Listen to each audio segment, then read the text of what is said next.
అందరికీ నమస్కారం. Confidence is most important.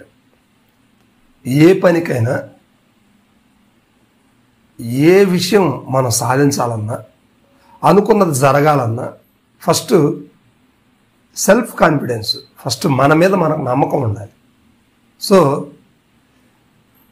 ఈ సెల్ఫ్ కాన్ఫిడెన్స్ని కోల్పోతున్నటువంటి టీడీపీ అధినేత ఎవరైతే ఉన్నారో చంద్రబాబు నాయుడు గారు గట్టిగా, అంటే ఇప్పుడు పొత్తులో భాగంగా మేము గట్టిగా ఉన్నాం, గట్టిగా పనిచేస్తున్నాం, మేము గెలిచి తీరుతాము అనే కాన్ఫిడెన్స్ అయితే చెప్పట్లేదు.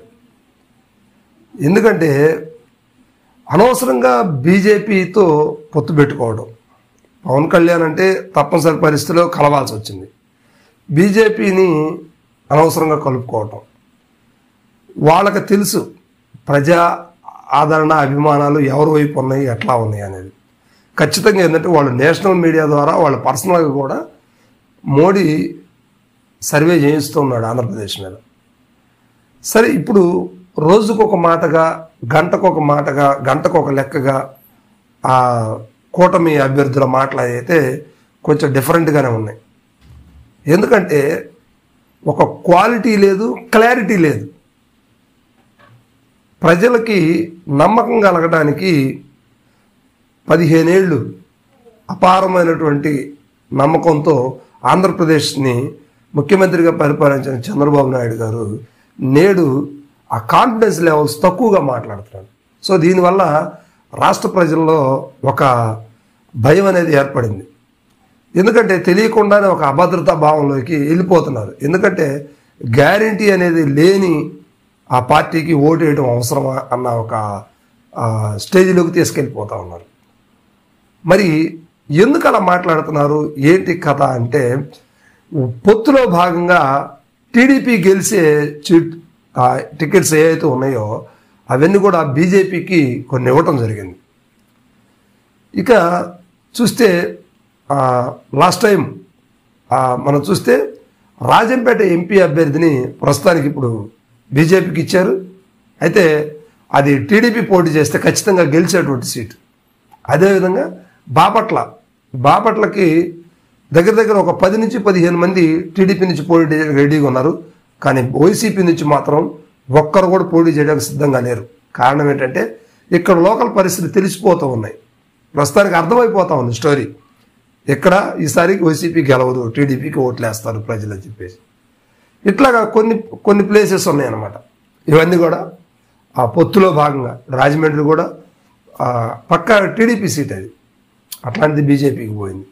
సో అట్లాగా కొన్ని, ఇప్పుడు ఏదైతే మచిలీపట్నం సీటు కూడా, అది కూడా ఎంపీ స్థానం జనసేనకి ఇవ్వడం జరిగింది. ఇట్లాగా టీడీపీకి యాక్చువల్గా ఏంటంటే ఈసారికి ప్రజలు టీడీపీని ఆదరిద్దామని చెప్పేసి ఫిక్స్ అయి ఉన్నారు. అంటే నాకున్న సమాచారం ప్రకారం, నా ఇమాజినేషన్ ప్రకారం చంద్రబాబు నాయుడు గారికి ఈసారి ఓట్లు వేయడానికి ప్రజలు సిద్ధంగానే ఉన్నారు. కానీ అనవసరమైన ఈ పొత్తులు పెట్టుకోవడం వల్ల టీడీపీలో మెయిన్ లీడర్స్ను కోల్పోవాల్సి వచ్చింది. అదేవిధంగా టీడీపీకి పడేటువంటి ఓట్ బ్యాంకును కూడా నష్టపరుచుకోవాల్సిన పరిస్థితిలోకి టీడీపీ దిగజారిపోయిందని చెప్పడంలో ఎటువంటి సందేహం లేదు. అందుకే ఆయన కాన్ఫిడెన్స్గా చెప్పలేకపోతున్నారు. 3 పార్టీల జెండాలతోటి మీటింగ్ జరుగుతుంటే అది చంద్రబాబు నాయుడు గారికి కొంచెం బాధగానే ఉంది, కానీ బయటపడలేని పరిస్థితి. ఏదో విధంగా ఈ ఎలక్షన్ గట్టెక్కాలని ఆలోచించుకుంటున్నారు, కానీ ప్రజలలో ఉన్నటువంటి ఆదరాభిమానాలని మనస్ఫూర్తిగా పొందలేనటువంటి పరిస్థితిలో చంద్రబాబు నాయుడు గారు మిగిలిపోయే పరిస్థితి ఏర్పడింది. ఇప్పుడు మరి జనాలు అయితే టీడీపీకి ఆదరిద్దాం అనుకుంటున్నారు. ఎప్పుడైతే ఈ పొత్తులో భాగంగా పెట్టుకున్నారో దీనివల్ల టీడీపీ ఓట్లంతా కూడా మైనస్ అయిపోయింది. ఇప్పుడు కూడా అంటే పై స్థాయిలో జనసేన టీడీపీ కలవచ్చు, కానీ గ్రామ స్థాయిలో, ఒక మండల స్థాయిలో, ఒక జిల్లా స్థాయిలో ఇంకా టీడీపీ జనసేన నాయకులు కలవలేదు. నీకు కలవకుండా ఓట్ బ్యాంక్ అనేది ఎలా సాధ్యపడుతుంది, ఏ విధంగా సాధ్యపడుతుంది? ఇప్పుడు డైరెక్ట్గా టీడీపీ పోటీ చేసే ప్లేసుల్లో అయితే ఎటువంటి ప్రాబ్లం లేదు, ఎందుకంటే జనసేన ఓట్లు తక్కువ ఉంటాయి అనేది వాళ్ళ ఆలోచన. మరి టీడీపీ జనసేన కూడా బలంగా ఉన్నటువంటి ప్లేసుల్లో పోటీ చేయడానికి మరి ఇద్దరు కలిసి ఉండాలి కదా. మరి ఆ కలిసి ఉండే పద్ధతిని రోజు మనం సోషల్ మీడియాలో చూస్తూ ఉన్నాం. ఎన్నో చోట్ల టీడీపీ జనసేనలు గొడవలు జరుగుతూ ఉన్నాయి. కారణం ఏంటి? ఎందుకు చేయాలి గొడవలు? అంటే అధిష్టానాలు, పై నాయకులు, పై స్థాయి నాయకులు, పార్టీ అధినాయకులు కలవటమే కానీ ఇక్కడ కింది స్థాయిలో మాత్రం కలిసే పరిస్థితి కనిపించట్లేదు. రోజు గొడవలు జరుగుతూ ఉన్నాయి. ఈ గొడవల్ని ఒక ప్రెస్ మీట్ పెట్టో లేకపోతే నాయకులను కూర్చోబెట్టో మండల స్థాయి, గ్రామ స్థాయి, జిల్లా స్థాయి నాయకత్వంతో కూర్చోబెట్టి ఒక మీటింగ్ ఏర్పాటు చేసే పరిస్థితి జరగలేదు. ఇదంతా కూడా అంటే మనం చెప్పాలని కాదు, అది వాళ్ళు తెలుసుకోవాలి.